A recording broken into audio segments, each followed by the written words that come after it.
Forget about glass domes. Mars is not a greenhouse. Thin glass won't save you from cosmic radiation, nor from micrometeorites flying at 11 kilometers per second. The only way to survive is to hide behind 3-meter monolithic walls.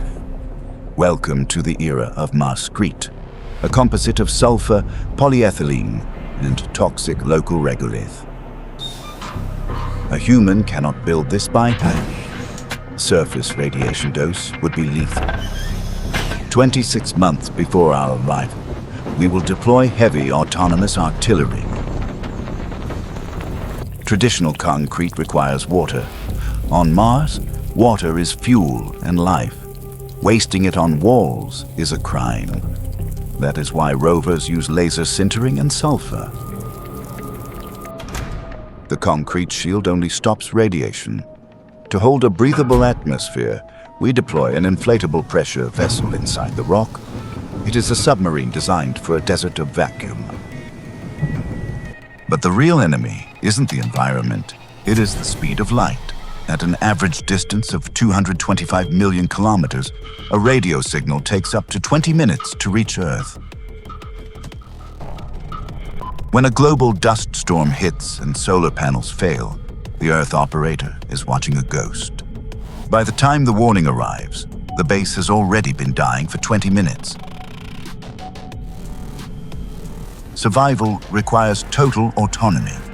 The system switches to Kilopower fission reactors, 10 kilowatts of nuclear heat, keeping the mechanical heart beating until the sun returns. Surviving the radiation is only the first hurdle. Martian gravity is just 38%. Without brutal daily resistance training, the human heart shrinks and bones dissolve into dust. This creates a point of no return. Children born on the red planet will grow taller, but their fragile skeletons will make them Earth incompatible. They can never go home. To sustain this new branch of humanity, we must manufacture air from poison. The scaled-up Moxie complex heats toxic carbon dioxide to 800 degrees Celsius, stripping oxygen atoms through solid oxide electrolysis. But oxygen is not enough. Inside the Sabatier reactor, we combine hydrogen with carbon.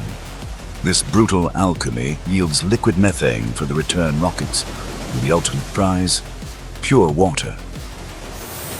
To bring thousands of tons of steel, we cannot land on sand. Autonomous rovers microwave the regolith into glassy obsidian pads, preventing supersonic blast ejecta from tearing our ships apart. Only then can the heavy fleet arrive. Reusable rockets carrying the seeds of a megacity descend on a pillar of fire, fueled by the very atmosphere they just pierced. This is how humanity survives. Not in fragile glass bubbles, but in brutalist fortresses of sulfur and rock, powered by splitting the atom and taming a poisonous sky. The blueprint for a new world is written in equations, regolith, and steel. Welcome to the frontier. Subscribe to Terra Nova Mars and witness the industrialization of the next world.